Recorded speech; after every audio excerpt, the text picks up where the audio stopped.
Hi, welcome to the channel. If this is the first time you've clicked on this title, probably because it's clickbaity title, but stick around, it gets better. Like, share, comment, and subscribe, and all of that good stuff, right? So I want to share a thought I had recently with you all. Controversial hot take, but I think we are approaching thumbnailing wrong. Well, say wrong. We might want to reconsider how we approach making thumbnails. So let's get an example. It's a drawing video, but let's try this file liner. Let's see what we got. Okay, hey, I picked one out of the jar and it actually works. So when we thumbnail a page, or in the past when we thumbnail a page, I would suggest that a lot of people sort of go, well, here's my page, and they're working at this scale. Yeah, and they say, well, I'm going to have a panel here. This is my establishing shot on the page, and there's two cowboys, so we'll have a guy here, have a hand with a gun there, maybe a bit of the street. The houses, all those sort of flat houses, and then we'll have a close-up of one guy. So there's him with a hat,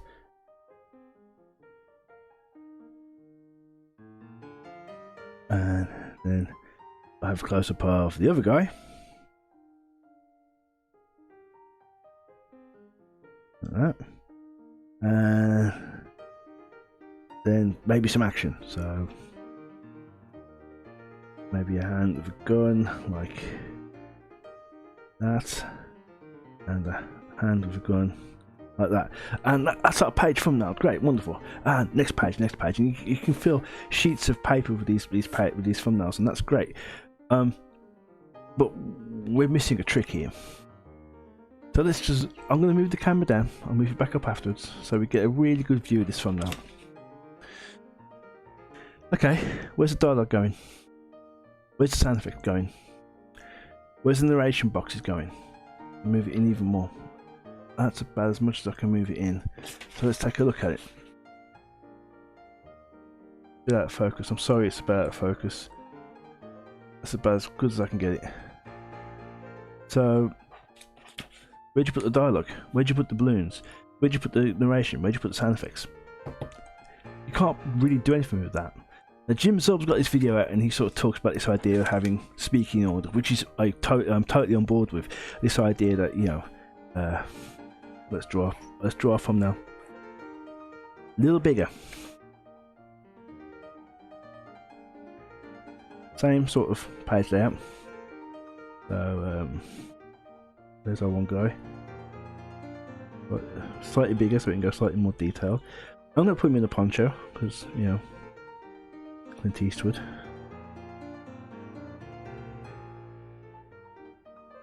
And then we've got this guy's hand here.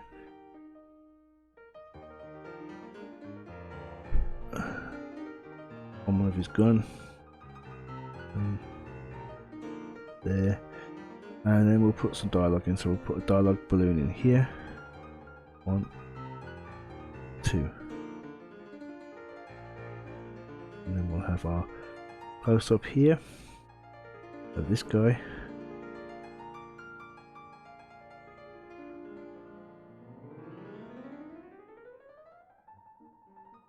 Same thing. And then we put some dialogue in. 3.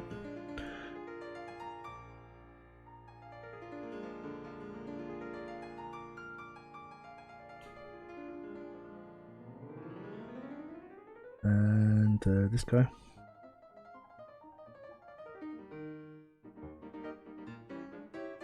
And then we'll have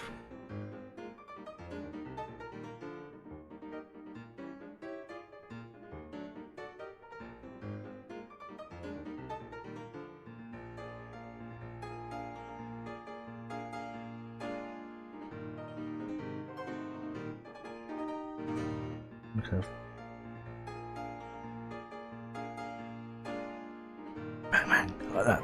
Okay, so straight away, this is a little bit better. In terms of, we now know the speaking orders. The script might say this guy speaks first, and it's always left first. Don't mess around trying to do crazy balloons just to get around that. So we've got our speech, and it sort of, it works in terms of, excuse me. So we have our speech, and it works great in terms of what the order and where we're placing our balloons. In that we found some blank space, let's put a balloon in it. Okay. But I really like the idea that we can use a speech balloon to sort of drive the action, to sort of guide the eye. And also, all we've done is we've drawn a circle on a line. And we've said this is balloon 1, this is balloon 2, balloon 3, balloon 4. But how much dialogue is going in there? We don't know. The script will tell us, but we don't know from this point. So I'm going to suggest that we go even bigger.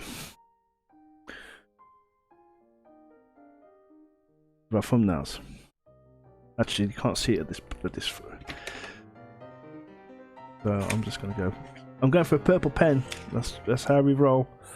Is that any better? You see that? No. All right. Busting out the big guns now. Yeah, we got a Sharpie. So we're going to go Sharpie. Okay. We've got our page. Let's make sure that's nicely arranged. And we have our wide shot. A wide shot at the start there, so something like that. And we have, I'm actually going to put our dialogue in, and for that I'm actually going to use this fine line. So we're doing 2 pens.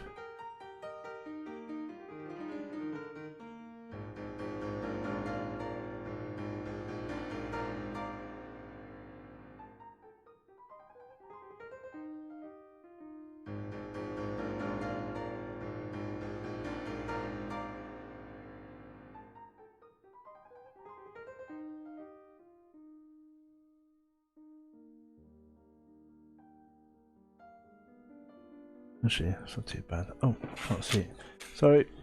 So he's saying something like, "You got a lot of nerve," and the other guy is going to give us some witty Western style dialogue. So,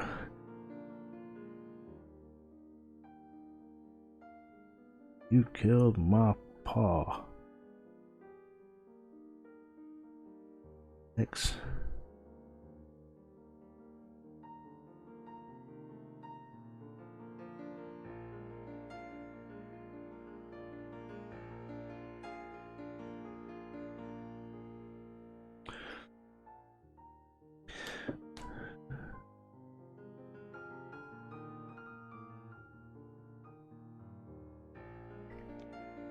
Okay, so this guy's giving his next line of dialogue, and here's move his hat again. And this is where his text is going to go, but let's actually put the text in. So what's he going to say? You got a lot of nerve. Oh, you killed my pa, text. Ain't nobody prove did your pa. Alright.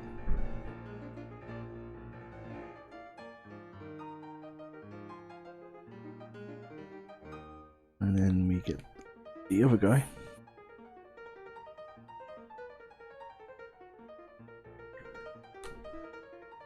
Saying something.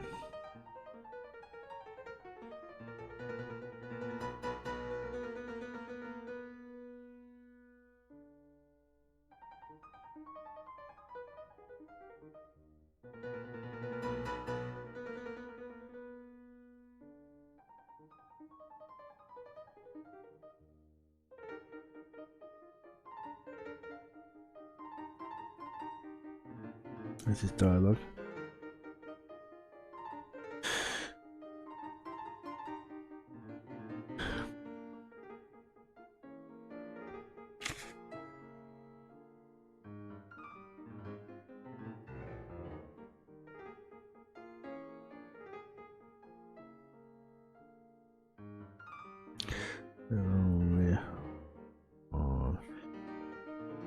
to settle.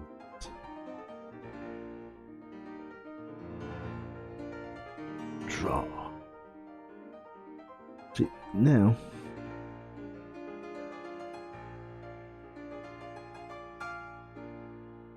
we've made some decisions about our lettering. So now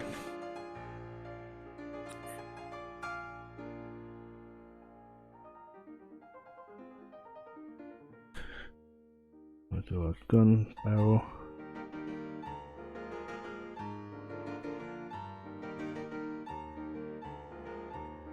And we'll do our other gun barrel.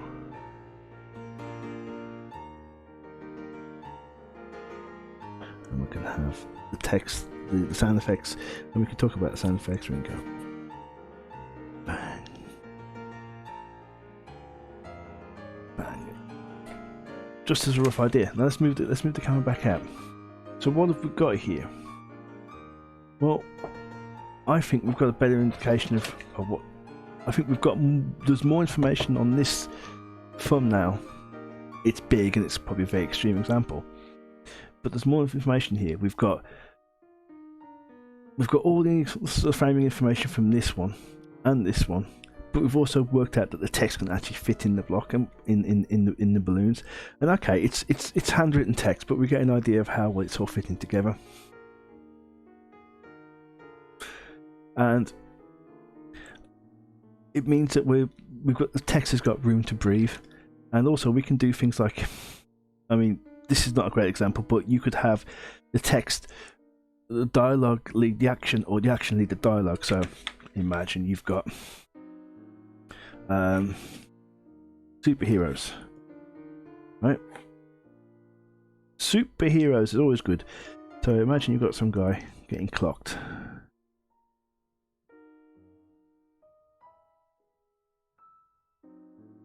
And some guy's giving him the punch. Like that. Go there. He's falling backwards. Now, I'm just going to post-it note. The dialogue for the scene. Let's see. What's he going to say? He's going to say,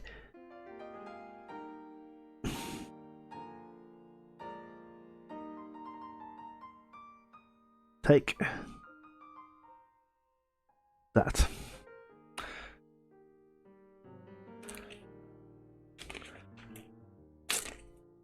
So let's get some scissors.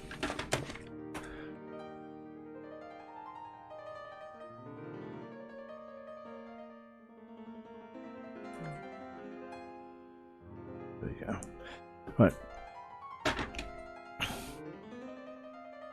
Right. So if we put the dialogue balloon here, he's saying it before he hits him. And if we put the balloon here, he's hit him, then he said it. In the same way, you could say, slightly better example, right?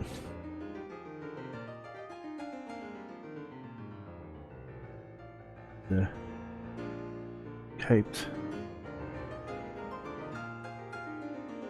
Avenger struck first.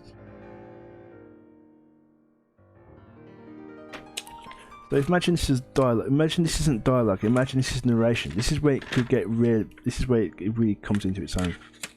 Imagine you've got a narration box. So it's saying the Caped Avenger struck first. Imagine this is narration, like Morgan Freeman's doing it or something. You put the dialogue there. He's delivering the dialogue before the punch. Caped Avenger struck first. Boom. Or if you put it down here, he's already punched him before he gives it. This becomes almost like sports commentary. You know, sports commentators are never going, "Oh, he's going to score a goal." They always react to what has just happened on the pitch. Oh my gosh, he's just scored a goal.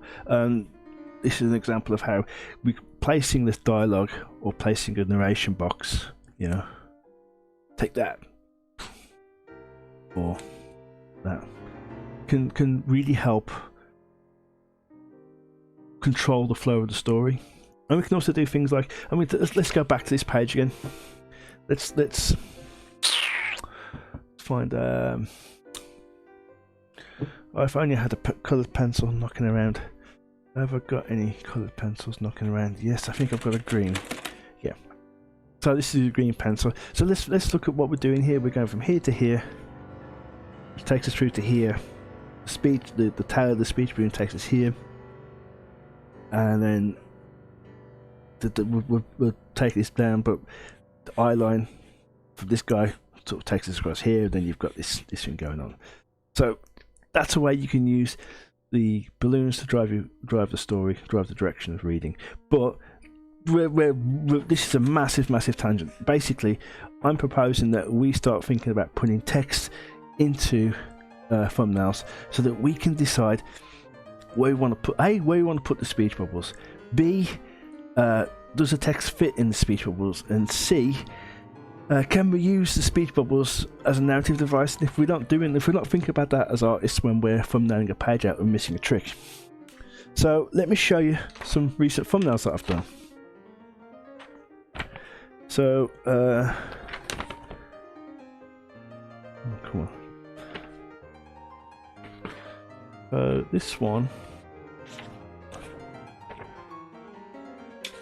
is a page of text. This is from a Kurt and Max story.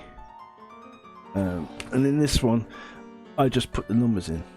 Okay, fine. There's the next page for that.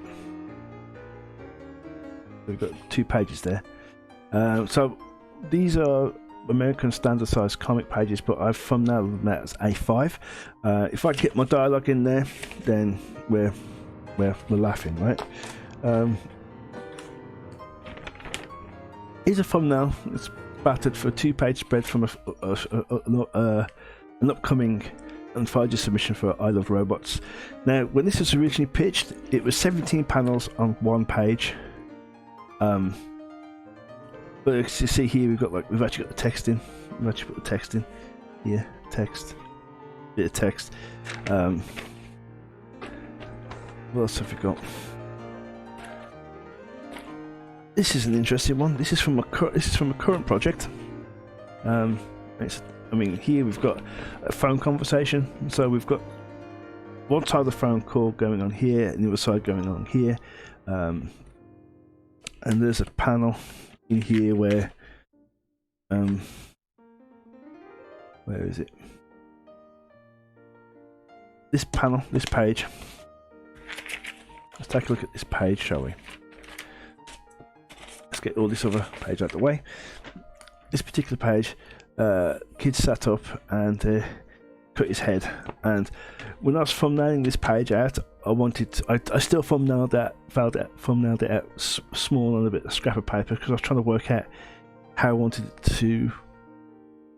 what I wanted the page to look like. And then when I thumbnailed it out bigger size with text in, it allowed me to sort of do some planning and trying to get the text. There's a lot of text in this bit basically. So just putting that together was a bit of a pain. You can see here I've sort of tried to indicate where I want the text to go, but there's so much text, you know. But imagine if I hadn't considered that, I would have drawn these guys bigger, and there's so much space for this dialogue that you'd hit a problem. And the problem you hit is, where do I put the dialogue? And usually that's a problem that's given to the letterer. And I'm suggesting that as pencilers, as artists, we think about where we place our dialogue. Let's make the job easier for the letterer after the fact. Yeah. Look, this video has been going on for 20 minutes. I think we've laboured the point. Next video, I'm not sure what it's going to be. Honestly, I haven't got a clue. But like I say, it's a suggestion. Have a think about thumbnailing slightly bigger, and then think about seeing if you can get the text in at a smaller size. If you can get readable text in at a small size, then you've got a good shot of actually having it fit at proper, whatever size it's going to be, drawn size. And I would say, if you're penciling out, when you're penciling, pencil your speech balloons, but don't ink them. Scan them in, the two like pencils and inks or combined, and let the letterer decide. But at least you've given it some options. You're saying, look, I think it might work here. It's up to you where you want to place it. Anyway, that's enough. Next video, I'm not sure what it's going to be. If you found this interesting, like, comment, share, subscribe, all that good stuff. And we'll see you on the next video. All right, take care. Bye now. Bye. Bye.